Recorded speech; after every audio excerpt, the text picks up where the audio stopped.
kepanasan. Itulah nasibnya pohon. Oke, siap. Tidak bisa bergerak, di situ-situ aja, dia pasrah, kena hujan, kena panas, tumbuh besar, suatu saat tumbang. Itulah nasibnya tangkalan atau pohon. Makhluk yang kedua yang Allah ciptakan lebih canggih.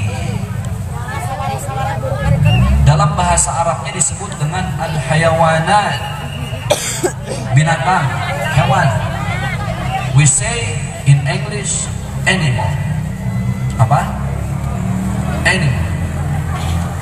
Animal. Tapi yang namanya hewan, animal is animal forever and ever. Sampai kapanpun yang namanya hewan tetap hewan, walaupun lebih canggih dari pohon-pohonan. Karena hewan ketika hujan dia bisa mencari tempat untuk tidak kehujanan. Ketika panas dia berteduh supaya tidak kepanasan. Lebih pintar sedikit dari pohon. Tapi sampai kapanpun yang namanya animal is animal, binatang ya tetap binatang. Itulah takdirnya hewan. Makanya kalau kita lihat kerjaan hewan itu cekurang Sunda mah hardolin ya. Dahar, modal, ulin, darah padahal. Dari modal,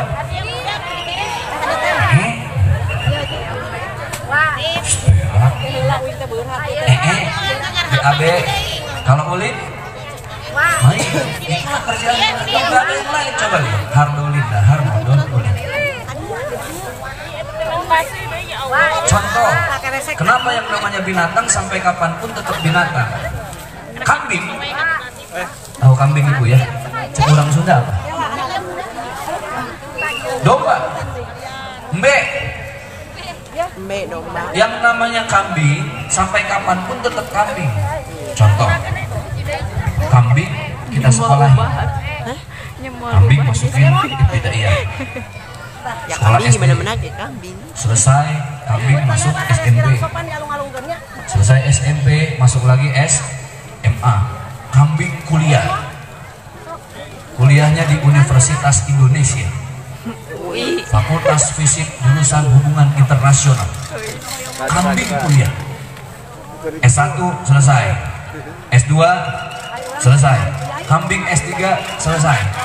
Selesai itu kambing kuliah dapat gelar doktor embe. Walaupun sudah jadi doktor, selesai S3, yuk kita berpikir sejenak. Yang namanya kambing, di depan kambing kita taruh rumput sama emas. Yang dipilih kambing, emas apa rumput?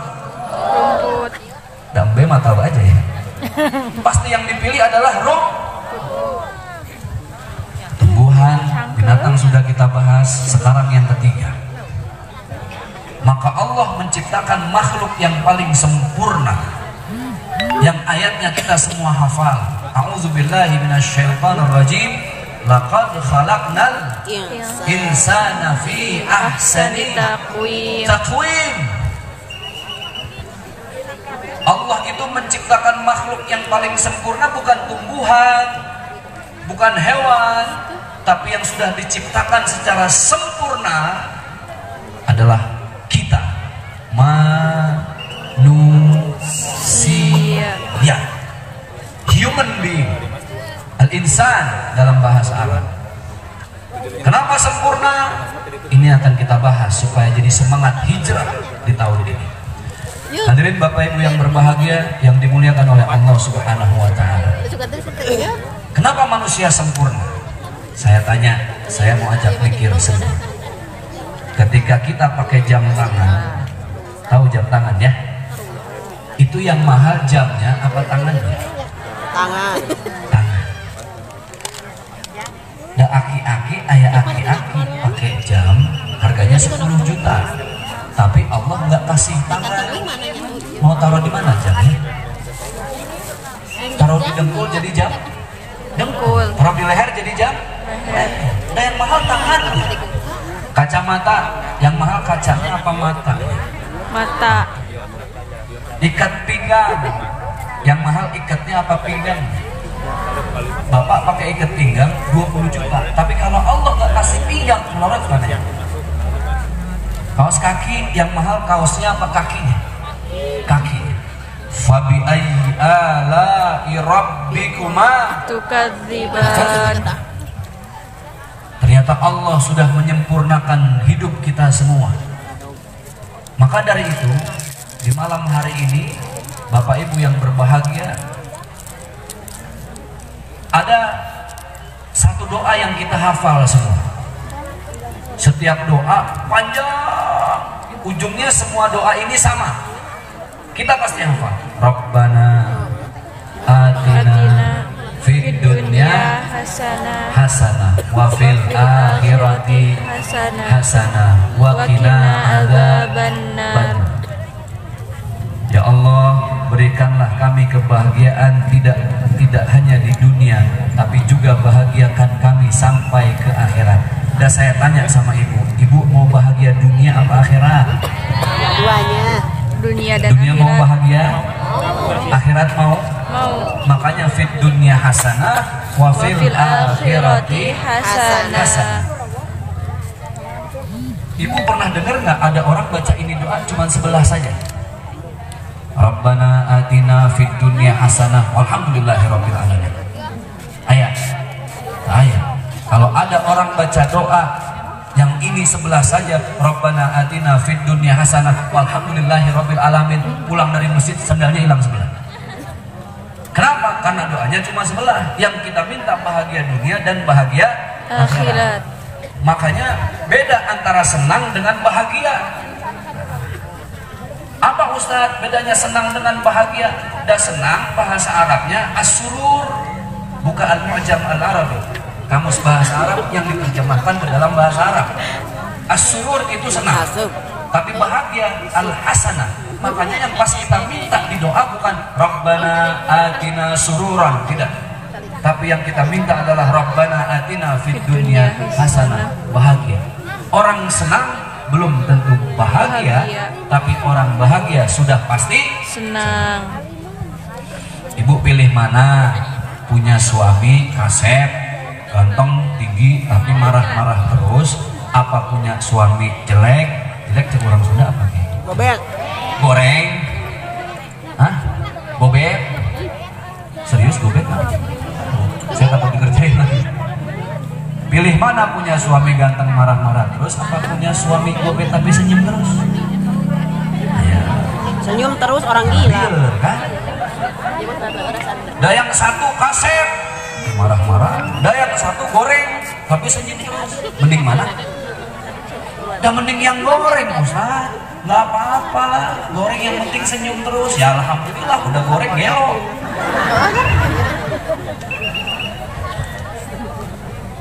Hasanah itu bahagia, bahagia itu susah. Bahagia nggak bisa diukur dengan harta, bahagia nggak bisa diukur dengan jabatan. Siapa yang jamin kalau ternyata tukang parkir yang di belakang kita dia lebih bahagia hidupnya dari orang yang melihat kita senang tapi belum tentu bahagia. Sekali lagi, ukuran bahagia itu bukan harta dan dunia, tapi ukuran bahagia itu adalah kebaikan kita kepada siapa? Baik kepada Allah dan baik kepada siapapun. Makanya namanya al-hasanah, bahagia. Beda dengan senang. Tolong dicatat, ada senang, ada bahagia. Orang senang belum tentu bahagia, tapi orang bahagia pasti senang. Sama, contoh, ada bapak nanam padi, pasti numbuh rumput. Terus deh, nanam padi pasti numbuh rumput, tapi orang nanam rumput belum tentu keluar padi. Carilah bahagia, senang datang. Jangan cari senang, belum tentu bahagia datang. Makanya disebut dengan al-hasanah. Ngomongin hasanah, saya punya teman Pak Haji. Ini cerita saya tanpa bermaksud menyinggung siapapun. Dan teman saya punten, ini mah istrinya 2. Mohon maaf ya Pak Kiai. Mohon maaf, ini nggak bermaksud nyinggung tapi nyindir lah. Sama aja. Istrinya 2. Dan istri yang pertama namanya Fatimah, yang kedua namanya Hasanah. Karena orang punya, orang ada, akhirnya diajaklah istri dua-duanya ini diajak. Yang pertama sama yang kedua, yang tua sama yang muda. Tawaf keliling Ka'bah.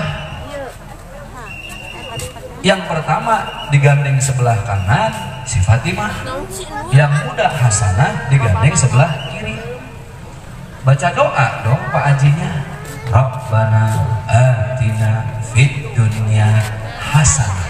Kata istri muda, makasih Papa. Wa fil akhirati hasanah. Disebut lagi, ya Allah, Hasanah senyum-senyum godain Fatimah. Fatimah sian ya. Fatimah marah. Papa, jangan mentang-mentang ini istri kedua disebut terus. Dah aku sebut dong. Masa Hasanah lagi? Suaminya mikir, doa apa ya? Dia baca lagi doa. Rabbana atina fid dunya hasanah wa fil akhirati Fatimah wa qina azabannar. Fatimahnya senang alhamdulillah. Tapi yang bingung orang Arab. Baru ini ada orang doa ada Fatimahnya. Artinya hasanah itu kebahagiaan. Rasulullah ditanya sama sahabat, ya Rasulullah, wahai Rasul, aina hasanah? Di mana itu bahagia? Apa kata baginda Rasulullah sallallahu alaihi wasallam? Al hasanah hahuna. Bahagia itu adanya di dalam hati. Nah, di malam hari ini dengan semangat hijrah, saya ingin kita semua yang pertama adalah mengingat apa yang sudah disampaikan oleh malaikat Jibril kepada baginda Rasulullah sallallahu alaihi wasallam. Dan Rasulullah manusia paling sempurna, tapi masih dinasehatin. Yang nasehatin siapa? Tadi siapa? Malaikat Jibril. Tuh lihat, Rasulullah saja yang hidupnya sudah sempurna, hatinya nggak pernah iri, jauh dari dengki, nggak ada dendam kesumat dalam hidupnya, masih dinasehatin sama malaikat Jibril. Apa nasihatnya? Yang pertama, ya Muhammad, isma syi'ta fa innaka mayyitun. Wahai Muhammad, kata siapa ini? Malaikat Jibril. Ya Muhammad, isma syi'ta. Kamu mau hidup seperti apa saja, bebas. Fa innaka mayyitun. Tapi suatu saat ingat, engkau Muhammad akan menjadi manusia yang tubuhnya terbujur kaku tidak bernyawa. Engkau akan menjadi mayit. Yang pertama. Lalu malaikat Jibril berdiam sejenak. Rasulullah meneteskan air matanya. Kembali malaikat Jibril mengatakan apa? Ya Muhammad, i'mal ma syi'ta fa innaka majziyun bih. Wahai Muhammad, engkau ingin melakukan apa saja di dunia silahkan, bebas, tidak ada yang melarang. Tapi ingat Muhammad, fa innaka majziyun bihi. Setiap yang kau lakukan Muhammad, suatu saat pasti akan diberi ganjarannya oleh Allah Subhanahu wa ta'ala. Koruptor bebas di dunia, nggak ketangkep. Dan di dunia bisa kabur. Tapi kapan ketangkepnya? Nanti di padang mahsyar. Faman ya'mal mithqala dzarratin khairan yarah wa man ya'mal mithqala dzarratin syarran yarah. Yang ketiga, sebelum menyampaikan yang ketiga malaikat Jibril, Rasulullah mulai setelah air matanya keluar, Rasul sesegukan. Kalau kata orang Betawi, cekurang Sunda apa nangis sesegukan? Apa? Jingkrak-jingkrak. Apa? Sisi dua. Erih-erihan. Apa sih? Betul. Erih-erihan. Nangis terseduh-seduh setelah air matanya menetes. Belum selesai dengan nasihat oleh malaikat Jibril. Malaikat Jibril menasehati yang ketiga. Apa kata malaikat Jibril? Ya Muhammad, wahai Muhammad,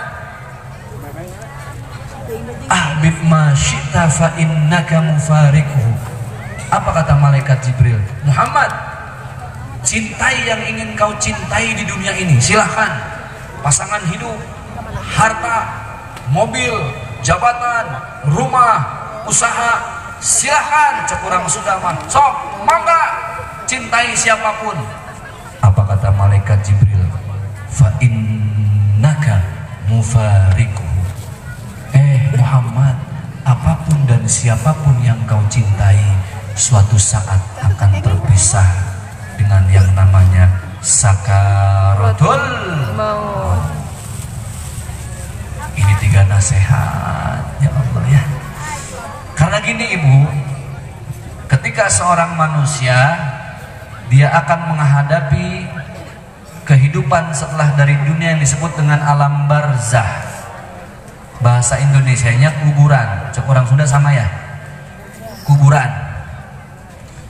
Sebelum masuk ke alam barzah ada satu proses yang namanya sakaratul maut. Dan sakaratul maut mah pasti sampai. Ibu suka nggak suka pasti sampai, mau tidak mau pasti sampai. Ini berapa hari yang lalu istri saya, abangnya almarhum, meninggal. Umur berapa ya? 43. UJ waktu meninggal 40. Olga 32. Jupe, tahu Jupe? Jupe 37. Allah Akbar. Kemudian yang belum lama komedian perempuan asal Betawi, Po Omas, kalau nggak salah umurnya hampir 50.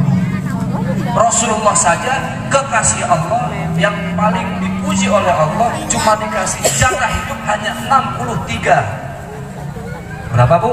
63. 63. Cek orang Sunda naon 63. 63. Selesai, kontraknya habis. Itu Rasulullah 63 saja. Dan berarti yang malam ini umurnya 65, banyak-banyak bersyukur, udah bonus 2 tahun. Yang malam hari ini umurnya 60 tahun, siap-siap 3 tahun deh.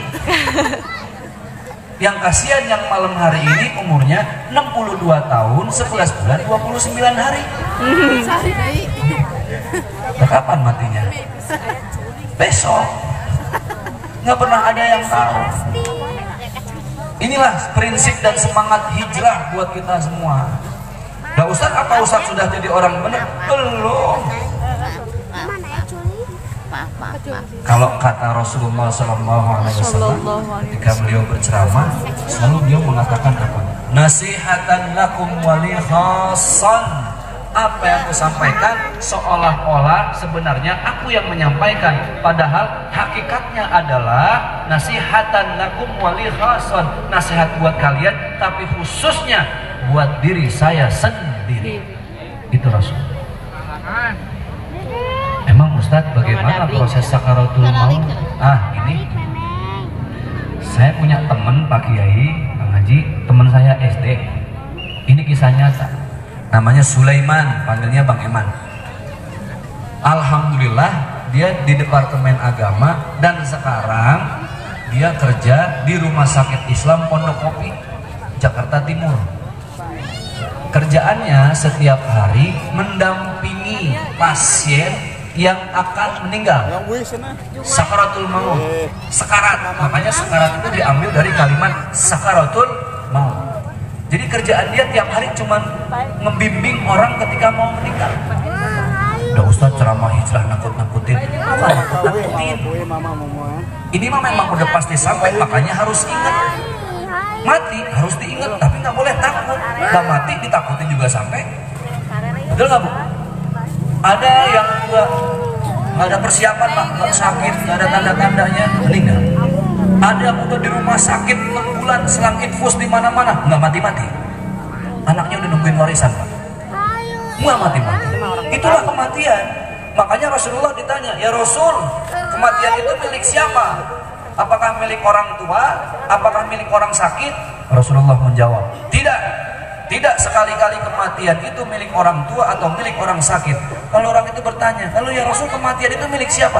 Kematian itu milik siapapun orang yang sudah tiba ajalnya. Mau sakit, mau sehat, mau tua, mau muda, kullu nafsin Dha'iqatul maut. Jadi subhanallah, tadi saya mau cerita yang mana ya, lupa. Oh, teman saya Bang Ema kerjaannya tiap hari cuman ngebimbing orang mau sakaratul maut. Ketemulah sama saya tahun kemarin, ngobrol, udah lama gak ketemu. Ustaz sehat, Ustaz Eman sehat, alhamdulillah. Ustaz Zaki sehat, alhamdulillah. Terus ketika saya tanya, apa sekarang kerjaannya? Ini orang heran, setiap ditanya pekerjaannya, dia tidak menjawab, tapi dia diam dan dia teteskan air mata. Secara tidak diminta, tiba-tiba dia menetes air matanya. Ketika saya tanya, ya kenapa tuh bang? Saya tanya kerjaan kok nangis? Dia bilang, ditanya apapun saya tidak akan pernah sedih kecuali kerjaan saya. Karena kerjaan saya adalah selalu menghantarkan orang ke gerbang sakaratul maut. Emang yang bikin sedih apa? Ustaz Zaki, orang meninggal itu ketika sakaratul maut karakternya 3. Ada yang ketika dia mau meninggal, dia sama sekali tidak bisa mengucapkan kalimat syahadat. Asyhadu an la ilaha illallah wa asyhadu anna Muhammadar Rasulullah. Muhammadur Rasulullah. Ada yang sama sekali tidak bisa melakukan. Sudah saya bimbing Ustaz, sudah saya bisikin di telinganya.